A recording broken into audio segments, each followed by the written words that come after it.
बूढ़े भक्त और भगवान की अनोखी कहानी। एक आदमी जो जीवन भर राम नाम जपता रहा, अब वो बूढ़ा हो गया था। बूढ़ा ही नहीं हुआ था बल्कि इतना कमजोर हो चुका था कि अपनी जगह से बिना किसी सहारे के उठ भी नहीं पाता था। ऐसी स्थिति में भी उसने कभी राम नाम को अपने से अलग नहीं होने दिया। वो पूरा दिन मन में राम नाम लेता रहता। राम नाम की वजह से उसे अपनी तकलीफों को सहन करने की शक्ति मिलती। बूढ़े हो चुके इस आदमी को दो बेटे थे जो उसे नित्यकर्म करने में मदद करते। शुरू में वो बिना कहे ही खुद अपने बूढ़े बाप की सहायता कर दिया करते, फिर धीरे धीरे जब बाप खुद बुलाता तब आते, लेकिन जैसे जैसे वक्त बीतता गया तो वो 2-3 बार पुकारने के बाद भी मुश्किल से आते और कभी कभी रात को ना भी आते। अब हालत ऐसी हो चली थी कि अक्सर बूढ़ा बिस्तर गंदा कर दिया करता और जब तक उसके बेटों से सहायता ना मिलती ऐसे ही गंदे बिस्तर में पड़ा रहता।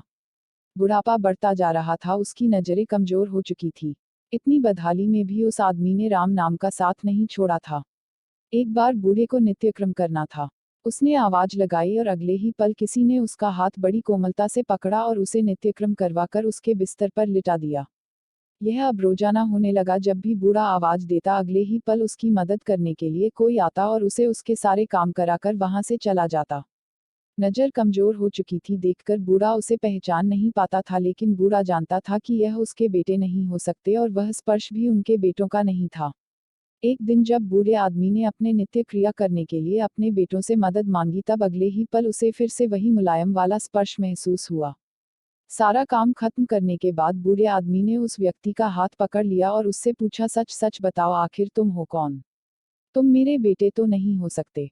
बूढ़े के सवाल के साथ उसके कमरे में बहुत तेज रोशनी हुई और प्रभु ने अपने दिव्य अवतार में वहां पर दर्शन दिए। किसी भी वस्तु को बड़ी मुश्किल से देख पाता था, वही बूढ़ा भगवान के दिव्य रूप को स्पष्ट रूप से देखने में समर्थ हो गया। जिस भगवान का नाम वह पूरा जीवन लेता रहा, उसे अपने पास पाकर बूढ़ा उनके चरणों में गिर पड़ा और बोला, भगवान मैं धन्य हो गया जो आपने मुझे साक्षात दर्शन दिए। लेकिन भगवान मैं बहुत शर्मिंदा हूँ क्योंकि मैंने आपसे मेरे नित्यक्रम करवाए। भगवान ने कहा, मेरे लिए सारे काम एक जैसे हैं, अगर वह काम मुझे अपने भक्तों के लिए करना पड़े तो मुझे सभी कामों में खुशी मिलती है। बूढ़े ने हाथ जोड़ते हुए भगवान से कहा, लेकिन भगवान आप यह सब करने के बजाय मुझे मुक्ति क्यों नहीं कर देते? क्या आपके दर्शन मात्र से मेरी मुक्ति संभव नहीं है? यह सब प्रारब्ध की वजह से है। तुम्हारा प्रारब्ध बहुत कठिन है। अगर मंद होता तो मेरे दर्शन मात्र से तुम मुक्त हो जाते।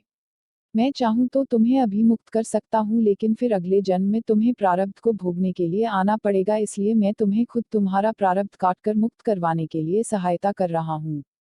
भगवान ने कहा। इतना बोलकर भगवान वहां से अंतर्धान हो गए। कुछ महीने और काफी तकलीफ भोगने के बाद आखिरकार उस बूढ़े आदमी को मुक्ति मिली। Please like, share and subscribe.